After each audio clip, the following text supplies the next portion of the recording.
দেশে বছরে জ্বালানি তেলের চাহিদা প্রায় ৬৫ লাখ মেট্রিক টন। আমদানি করা এই জ্বালানি তেলের সিংহভাগই পরিবহন করা হয় নদীপথে, যা ব্যয়বহুল ও সময় সাপেক্ষ।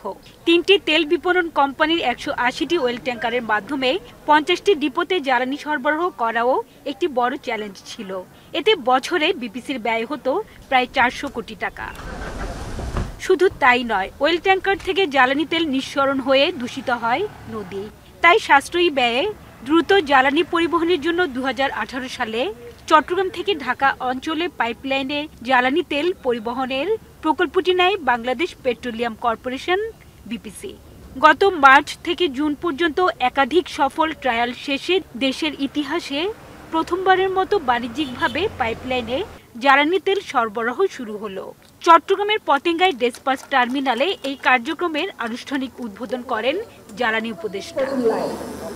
এই সময় তিনি বলেন, দুর্নীতি, অপচয় ও প্রাকৃতিক সম্পদের সঠিক ব্যবহার না হওয়ায় বাংলাদেশে প্রকল্প বাস্তবায়নে শুধু সময়ই নয়, ব্যয়ও অনেক বেশি।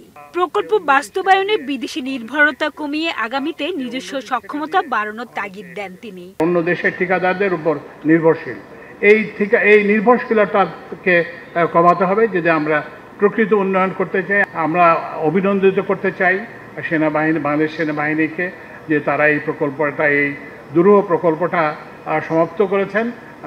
কিন্তু আমি আশা করব যে সামনের দিকে প্রকল্পগুলিতে তারা আরও ব্যয় সাশ্রয়ী হবেন। এই প্রকল্প বাস্তবায়নে জ্বালানি তেল পরিবহনে প্রায় ২৫০ থেকে ৩০০ কোটি টাকা সাশ্রয় হবে। অপচয় কমবে প্রায় ২%। ট্র্যাডিশনাল ওয়েতে এতদিন করতাম ওয়েল ট্যাঙ্কারের মাধ্যমে চট্টগ্রাম থেকে ঢাকাতে এই বিভিন্ন নদী পার হয়ে যেত, নানা ধরনের সমস্যা হতো, পরিবেশ দূষণ হতো, অপচয় হতো। সেটি দূর করে আজকে আধুনিক পদ্ধতি অর্থাৎ পাইপলাইনে একটা সিঙ্গেল পাম্প এখান থেকে পাম্প করা হবে, গোদনাইলে তেলটি পৌঁছে যাবে মাত্র ৪ ঘন্টায়।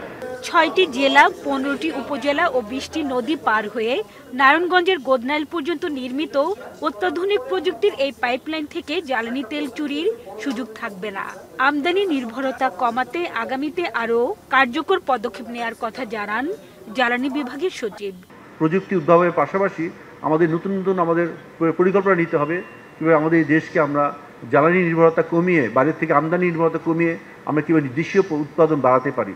২৭ লাখ মেট্রিক টন জ্বালানি তেল সরবরাহ সক্ষমতার প্রকল্পটি বাস্তবায়নে ব্যয় হয়েছে প্রায় ৩,৭০০ কোটি টাকা। পদ্মা ওয়েলের তত্ত্বাবধানে প্রকল্পটি বাস্তবায়ন করছে সেনাবাহিনীর ২৪ ইঞ্জিনিয়ারিং কনস্ট্রাকশন ব্রিগেড।